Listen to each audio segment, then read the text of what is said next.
రఘురామకృష్ణరాజు గారు ఆంధ్రప్రదేశ్లో లేని లోటు కనబడింది. తాజాగా ఆంధ్రప్రదేశ్ హైకోర్టు ఒక ఆదేశం ఇచ్చింది. సంక్రాంతి కోడి పందాల నిర్వహణకు అనుమతి ఇవ్వద్దంటూ హైకోర్టు ధర్మాసనం గతంలో ఇచ్చిన తీర్పును కట్టుబడి వ్యవహరించాలని పోలీసులు, జిల్లా ఉన్నతాధికారులను హైకోర్టు ఆదేశించింది.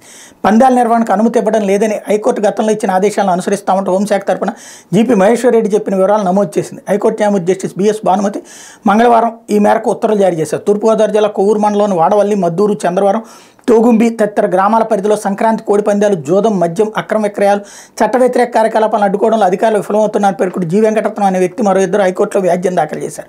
పశ్చిమ గోదావరి జిల్లా వీరవాసరం మండలంలో కొణితివాడ, ఉత్తరపాలెం తదితర గ్రామాల్లో కోడి పందాలు నిర్వహించాలని కోరుతూ వై ఉమాశంకర్ రాజు హైకోర్టును ఆశ్రయించారు. కోడి పందాల వ్యవహారంపై మరికొన్ని వ్యాజ్యాలు దాఖలయ్యాయి. మంగళవారం జరిగిన విచారణలో పిటిషన్ల తరపున న్యాయవాది కేబీఎల్ నరసింహారావు వాదనలు వినిపిస్తూ సంక్రాంతి సందర్భంగా కోడి పందాలను అడ్డుకోవాలని హైకోర్టు గతంలో తీర్పు ఇచ్చినప్పటికీ అమలు చేయడంలో అధికారులు విఫలమవుతున్నారని, సంక్రాంతికి పందెం బోర్డులు సిద్ధం చేస్తున్న అధికారులు చర్యలు తీసుకోవడం లేదని కోర్టుకు నివేదించారు.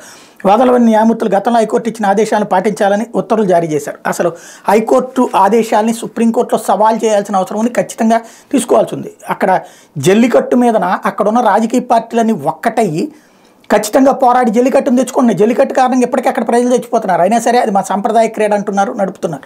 ఇక్కడ ఒకప్పుడు సంక్రాంతిలో కోడి పందాలు నిర్వహించాల్సిందే అంటూ రఘురామకృష్ణరాజు కోర్టులో పిటిషన్లు వేశారు. ఇప్పుడు రఘురామకృష్ణరాజు కనుక సీరియస్గా తీసుకుని దీని మీద సుప్రీంకోర్టుకు వెళ్తే కనుక ఆయా ప్రాంతంలో సంతోషం వస్తుంది, ఆ పాయింట్ ఉంటుంది. ఎందుకంటే ఎంత వద్దన్నా కాదన్న కోడి పందాలు ఆడేవాళ్ళు ఆడుతూనే ఉంటారు. దాన్ని ఆపడానికి ఎవరో ఒకళ్ళిద్దరు ప్రయత్నిస్తూనే ఉంటారు. కాకపోతే జూదం కాకూడదు, ఆస్తులు తాకట్టు పెట్టుకుని ఆడుకోకూడదు, మిగతా సరదాని పోకుండా చూసుకోవాల్సి ఉంది.